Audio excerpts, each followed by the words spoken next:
Good afternoon. You are welcome to Christian Religious Studies Offsite Lessons. And what we are going to study this afternoon is Islamization from North Africa and its arrival in Ghana. Islamization from North Africa and its arrival in Ghana. That's what we're going to study this afternoon. So kindly make time and then follow me as I go through them slide by slide. God will bless you for making time for me. Thank you. Yeah. Number one, trade in commerce and the spread of Islam from North Africa to West Africa through the trans-Saharan trade. What we are trying to say here is that through trade and commerce, Islam got spread from North Africa to West Africa um, through the trans-Saharan trade. So, as we said in our previous studies, Muslims or Islam got spread through trade and commerce, and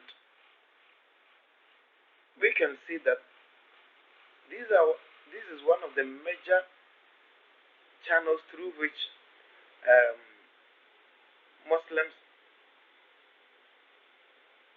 the Islamic religion got spread, and through that they were able to reach the West Africa from the North Africa through the trans-Saharan trade. Yeah, and then traders initially adopted the containment or into bracket quarantine strategy. They kept their religions to themselves until they were approached by non-Muslims. At first, they weren't ready to evangelize or tell people about their faith, but when people approach them, then they begin to tell them about their faith, which is Muslims. And it wasn't something that they were doing, or it wasn't something that was normal with them, that they hold microphones or they gather people to preach to them about their faith. But what they were doing was like in, they were concentrating on their um, trading. But as and when people approach them, then they begin to make time and then tell them about their faith, which is the Islamic faith. And with time, the traders adopted the mixing strategy. They approached non-Muslims, interacted with them, gained trust and influenced them with their religion. As time goes on, they adopted a different strategy, which is the mixing strategy. Now, they approached the non-Muslims and begin to interact with them. And through their interaction, they gain trust from the people. They gain trust in the face of the people. And so they were able to influence the people with their religion because the people had trust in them.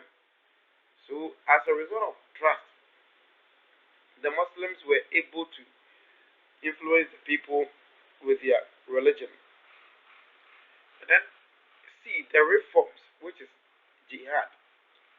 Pure and true Islam was introduced to communities through radical reforms. Radical reforms. Pure and true Islam was introduced to communities through radical reforms. As I've already told you, these guys, the Islam got spread through one of the means through which Islam got spread was military conquest. And so when they come on you, they want you to accept everything and then begin to live the way they want you to live.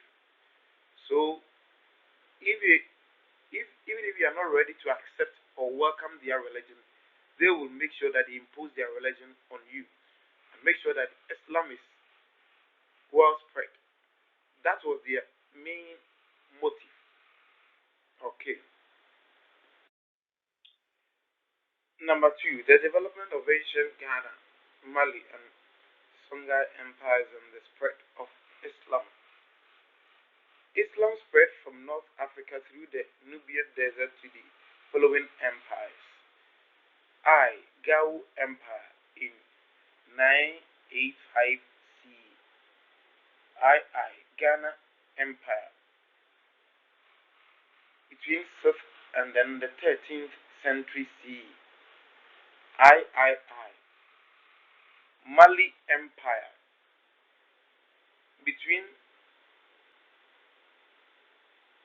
1240 and then 1645, 1240 and then 1645 CE. Ivy, the Songhai Empire in between 1460 and then 1591 CE. V, the Kingdom of Kanem, that was in between 900 CE and then 1390 CE. VI, Hausaland from the late 14th century CE. So these are the years that Islam got spread through the Nubian desert to the following empires. And then B, we have merchant scholars who helped in drafting contract laws and other trade documents. Some became clerks in the office of West African kings. These guys were learned and they helped in drafting contract laws and other trade documents. So once they had the capability to do so, most of the kings employ them in their offices, their palaces. And so, as a result of that, they were able to influence these kings and the people around them with the Islamic faith. And that was one of the ways that Islam got spread. Okay. Now we are considering agents of Islamization. A. Merchants from some of the West African states through trade took their religion to the forest part of West Africa. Merchants from some of the West African states through trade took their religion to the forest part of West Africa. So the merchants in Islam did a very good work by influencing people through trading, especially people in the forest part of West Africa, to accept their religion. Jeweler merchants from Mali and Cote d'Ivoire. These merchants, the jeweler merchants, they were from Mali and Cote d'Ivoire. And then we have Hausa merchants in Nigeria, northern Nigeria, Ghana, and Guinea-Bissau. These merchants played a very important role in making sure that Islam got spread to the forest part of West Africa. Mandi, Hausa, and Bono traders. Mandi, Hausa, and Bono traders. Establishment of Muslim communities in many towns and cities. Yes, as they were pursuing or embarking on trading, they were also making sure that they were establishing Islamic communities in many towns and cities. That is why today we have the Zongus. The Zongus. In every community that you find yourself, you see that there is a Zongu. That is how the Muslims got spread. Okay. Yeah. Now, B. Usman Dan Fodio, Fulani Jihad, and other jihads in West Africa. All these guys also played a very important role in making sure that Islam spread to the first part of West Africa. Usman Dan Fodio was from northern Nigeria, and as we speak now, we have his tomb there. This guy led the Islamic Jihad from somewhere like Mauritania, fought and conquered many countries and then Islamized them. His main motive was to make sure that Islam hits the Gulf of Guinea. So he had the intention of even Islamizing Ghana, but unfortunately for let me see, those who are at the south of Ghana, this guy died during his quest in making sure that Islam hits the Gulf of Guinea. So it was only the Tagumbas in the north only that they were able to Islamize. So Uthman Danfodio did a very good job for the spread of Islamic, the Islamic faith.